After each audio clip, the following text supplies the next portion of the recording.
¿Sabías que en el Evangelio de Lucas Jesús contó más parábolas de compasión que en cualquier otro evangelio? Hoy estamos en nuestro día 298 de nuestro plan de estudio, leyendo la Biblia en orden cronológico en un año. Oramos juntos. Gracias te damos, Señor, por este día. Padre, te pedimos que nos ayudes, Señor, en esta lectura.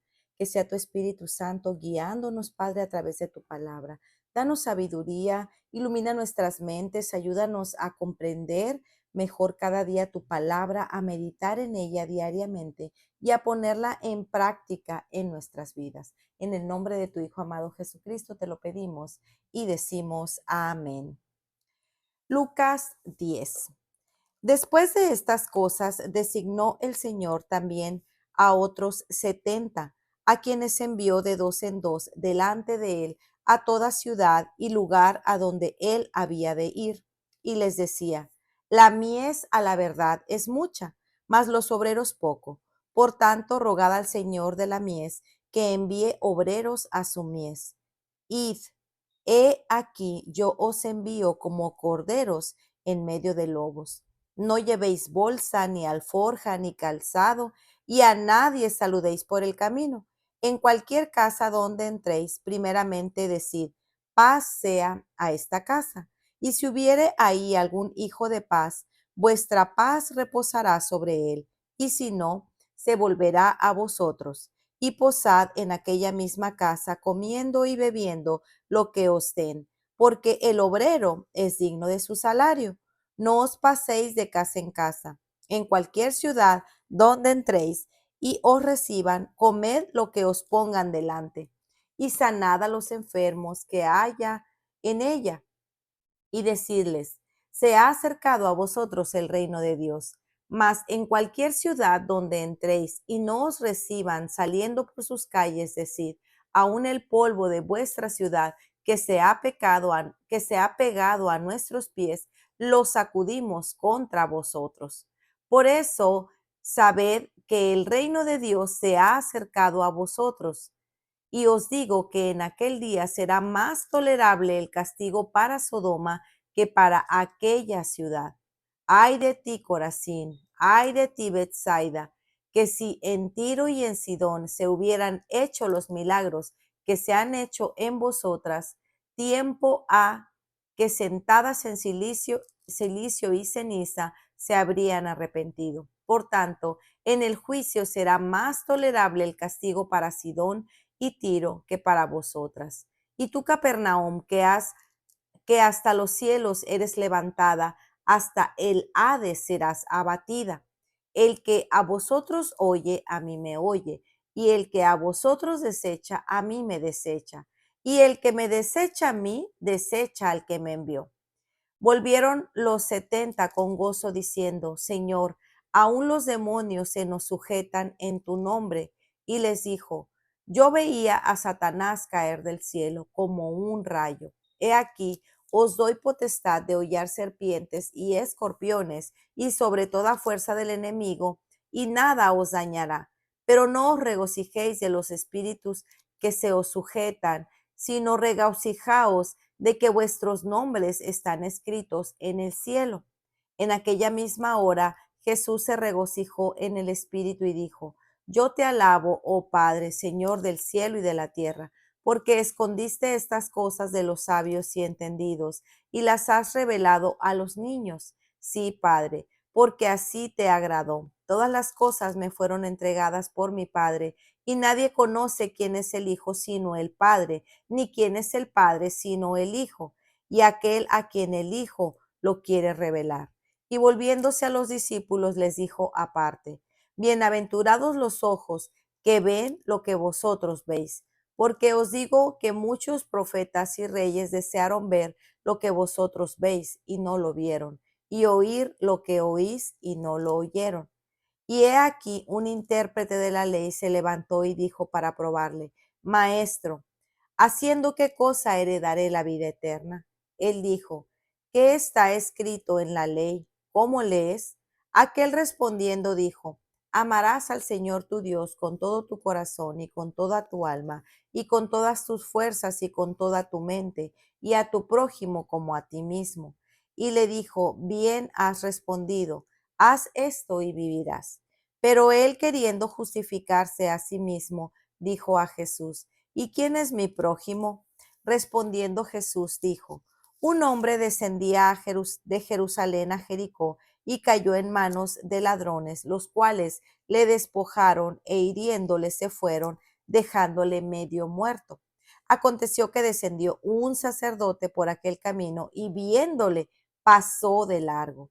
Asimismo un levita, llegando cerca de aquel lugar y viéndole pasó de largo. Pero un samaritano que iba de camino vino cerca de él y viéndole fue movido a compasión y acercándose vendó sus heridas, echándoles aceite y vino y poniendo en su cabalgadura, lo llevó al mesón y cuidó de él. Otro día, al partir, sacó 2 denarios y los dio al mesonero y le dijo, cuídamele, y todo lo que gaste de más yo te lo pagaré cuando regrese.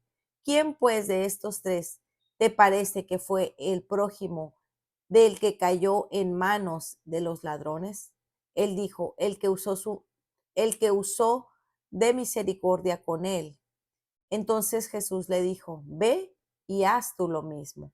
Aconteció que yendo de camino, entró en una aldea y una mujer llamada Marta le recibió en su casa. Esta tenía una hermana que se llamaba María, la cual, sentándose a los pies de Jesús, oía su palabra. Pero Marta se preocupaba con muchos quehaceres y acercándose dijo, Señor, ¿no te da cuidado que mi hermana me deje servir sola? Dile pues que me ayude. Respondiendo Jesús le dijo, Marta, Marta, afanada y turbada, afanada y turbada estás con muchas cosas, pero solo una cosa es necesaria, y María ha escogido la buena parte, la cual no quería ser que le fuera quitada.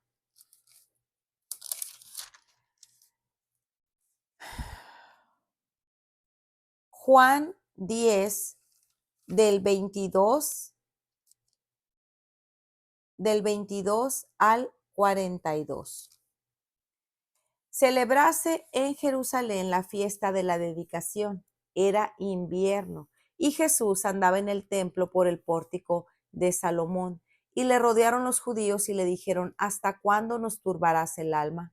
Si tú eres el Cristo, dínoslo abiertamente. Jesús les respondió, os lo he dicho y no creéis. Las obras que yo hago en nombre de mi Padre, ellas dan testimonio de mí, pero vosotros no creéis porque no sois mis ovejas, como os he dicho. Mis ovejas oyen mi voz y yo las conozco y me siguen, y yo les doy vida eterna y no perecerán jamás, ni nadie las arrebatará de mi mano.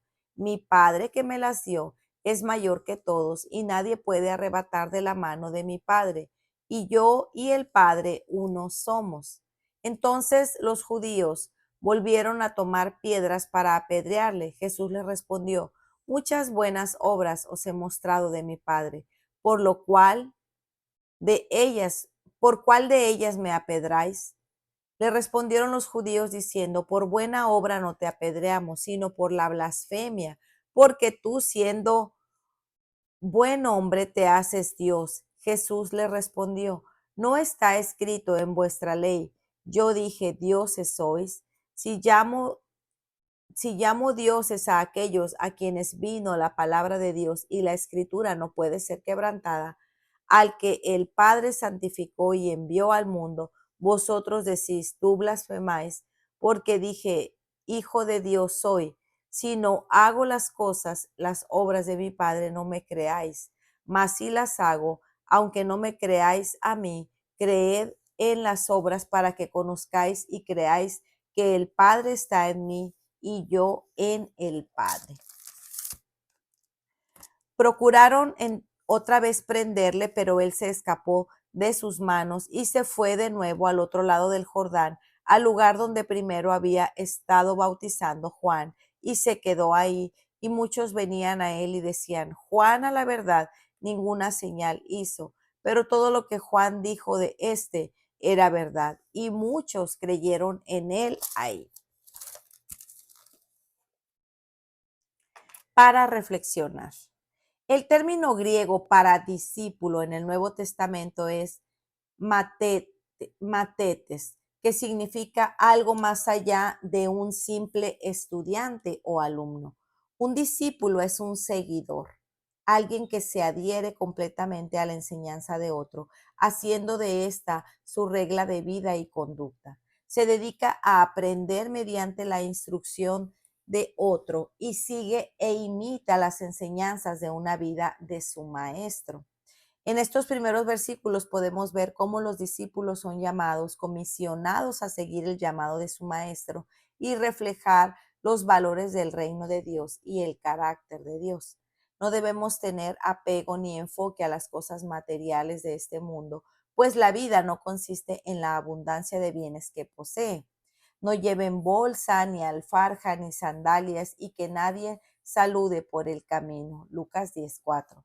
Anunciar el reino de los cielos tanto en palabra como en señales. Anunciar la luz en medio de este mundo de tinieblas. Recordemos que somos nación santa, pueblo adquirido por Dios para anunciar las virtudes de aquel que nos llamó de las tinieblas a la luz.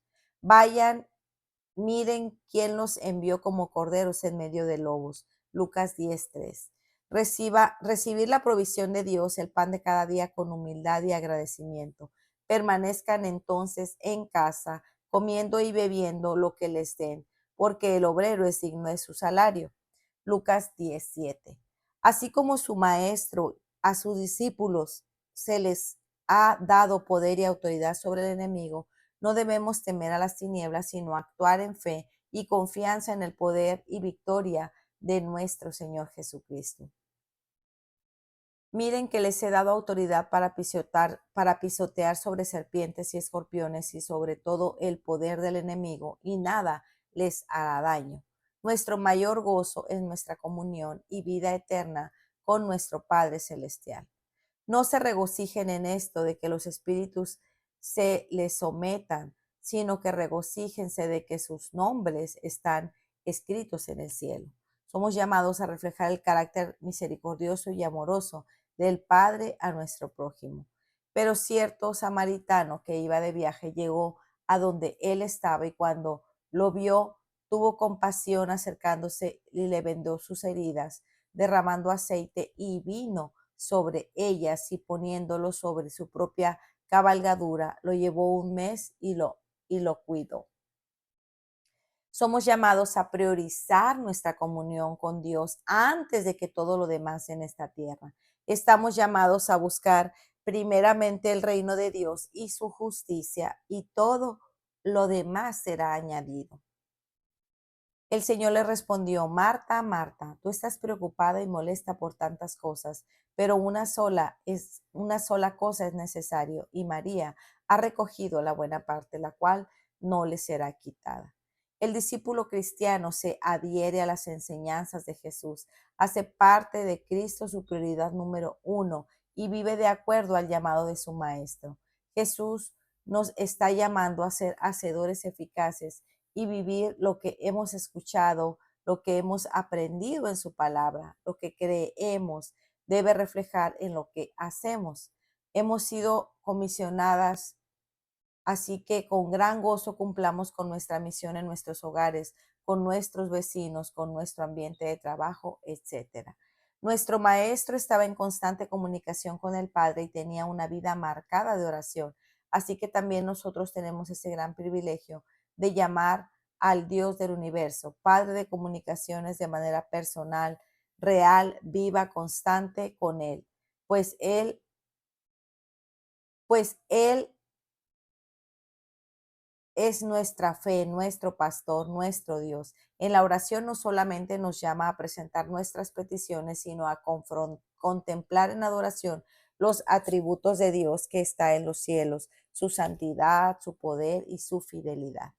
Como sus discípulos, ante los ataques, preguntas o confrontaciones de parte del mundo, siempre debemos actuar y estar firmes en la verdad, en amor, respeto y mansedumbre. No permitimos que nuestras emociones nublen nuestra razón o impidan el Espíritu de Dios hable en poder y sabiduría a través de nosotros. Aunque Jesús le culparon de echar fuera demonios por Belcebú, él mantuvo su emoción en su lugar sabia y expuso la verdad. Dios nos ha llamado a ser santos porque Él es santo y parte de su santidad es cuidar lo que vemos en nuestros ojos, pues ellos son uno de las vías por el cual el mundo y sus engaños no pueden traer tentación. Dios nos ayude a vivir vidas que muestren socialmente que fuimos discípulos de Jesucristo. Para meditar, como sus discípulos en nuestra vida diaria, cómo estamos comprometidos en palabra, en acción con las enseñanzas de nuestro Maestro Jesucristo. Estamos siguiendo sus pisadas. Estamos reflejando la verdadera valoración del reino de Dios a los de este mundo. Estás usando tus ojos para permitir que tu corazón sea tentado y contaminado. Pues muy bien, amigos, este ha sido nuestro día 298. Nos vemos el día de mañana. Que el Señor les bendiga grandemente. Hasta pronto. Bendiciones.